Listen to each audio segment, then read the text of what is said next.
Welcome, Hoarders. Today we're going to be playing some more Grand Theft Auto 5, and this Testing Tuesday, we're going to be testing the Vapid Clique, I think is how you pronounce it. It's C-L-I-Q-U-E.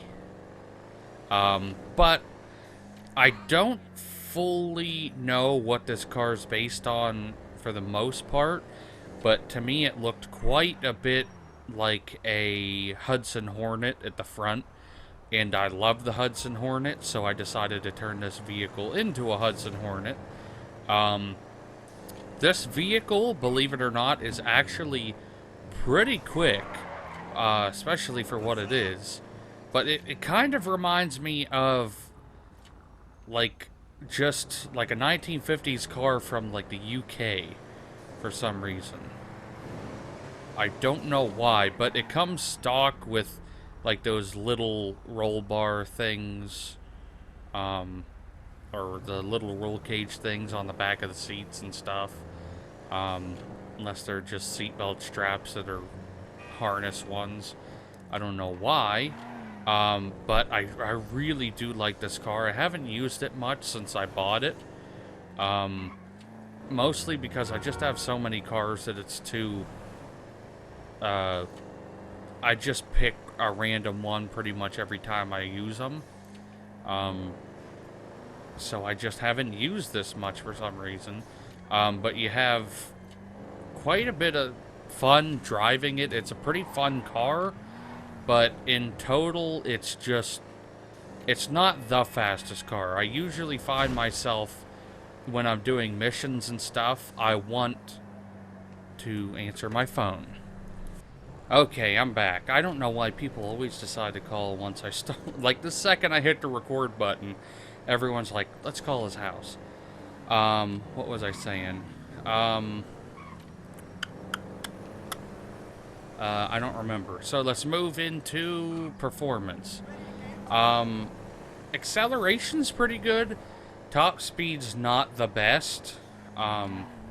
Oh, that's what I was saying. It's not the fastest car in the game, but like the big reason I don't use it a lot is because I pretty much use the drag bike for like all my missions and stuff, because it's the fastest way to get around on a vehicle. And for those of you who follow my channel, know that I sold my Mark 1 and Mark 2 rocket bike because they're absolute trash.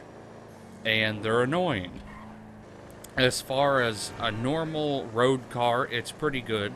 You might have noticed when you hit the potholes, it bottoms out and does some weird glitchy hydraulic looking stuff where it bounces the back end up quite a bit. I did see, is this, oh, it is muscle. I don't think I tried doing a wheelie with this yet. Dun.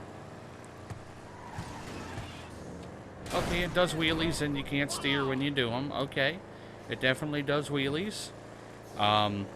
It is definitely quick for what it is. Steering, it's got some odd steering. It's not like most cars. It's kind of wavy and odd.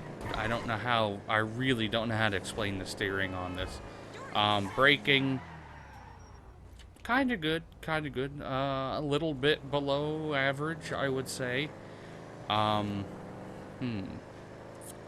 really think of much more to say about it. So, let's head on over to the test track and see what we can get with this. I think that this is probably going to get a pretty good time, especially for a muscle car, because this doesn't have a muscle car feel to it. Wonder how it's going to do on the getting out the line. Little bit of spin, not as much as the Deviant or Deviant. I really don't know how you say the name of it. Normal English would make you think it's Deviant, unless you're me, and I might possibly be stupid because the car or the truck, the Class A Yosemite, I said Yosemite.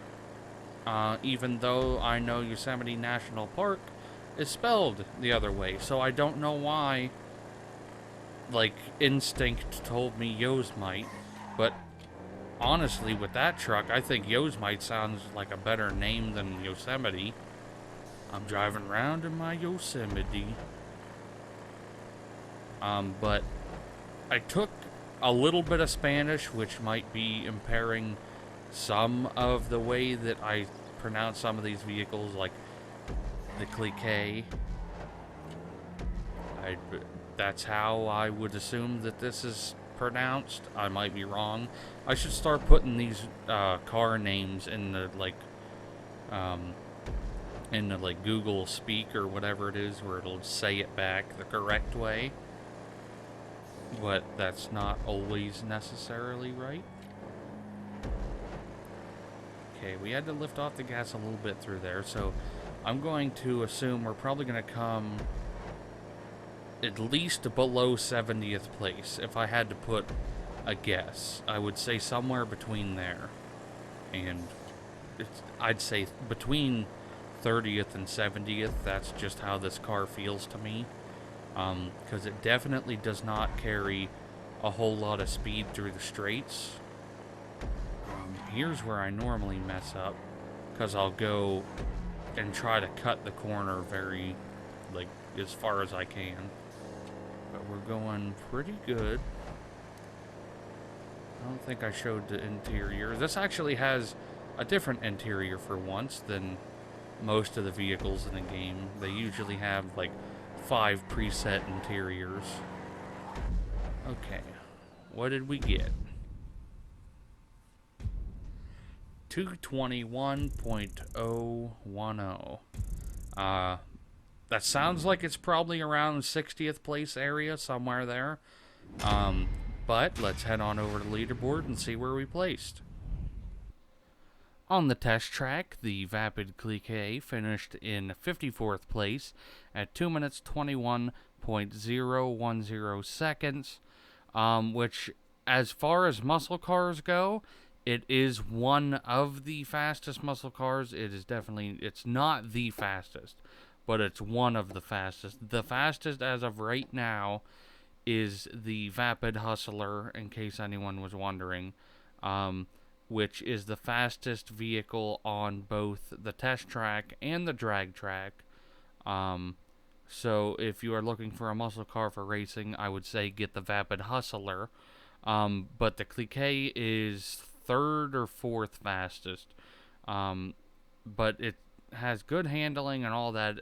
I think the big problem with it is it doesn't have a lot of straight line speed, like most of the other muscle cars have. It is fast, but not as fast as the other ones. But it's still a good car to put in a collection or something like I'm going to be doing. But now let's head on over to the drag track and see what we can get over there.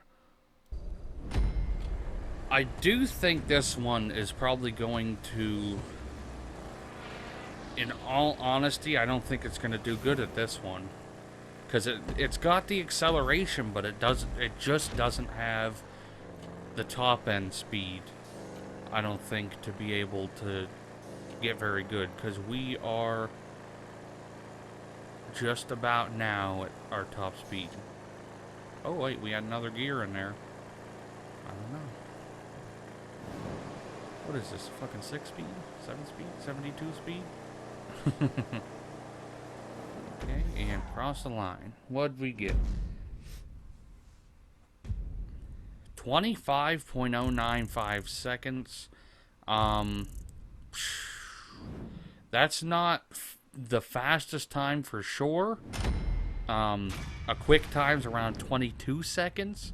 So we're probably about very, very average with that time. But let's go over to the leaderboard and see where we placed. On the drag track, the Vapid Clique finished in 41st place at 25.095 seconds.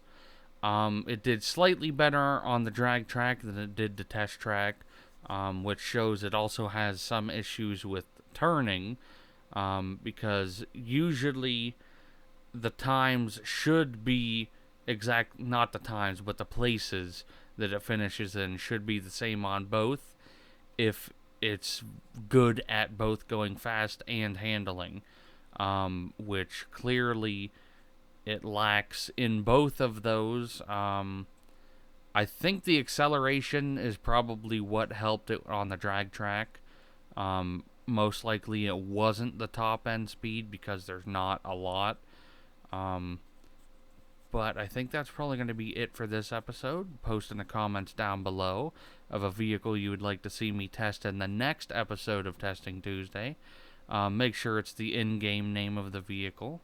I hope you guys enjoyed the video, and I'll see you in the next one. And if you did enjoy the video, make sure you like, share, and subscribe to my channel. Don't forget to click one of my previous, next, and related videos. And don't forget to check out my other social medias in the description down below.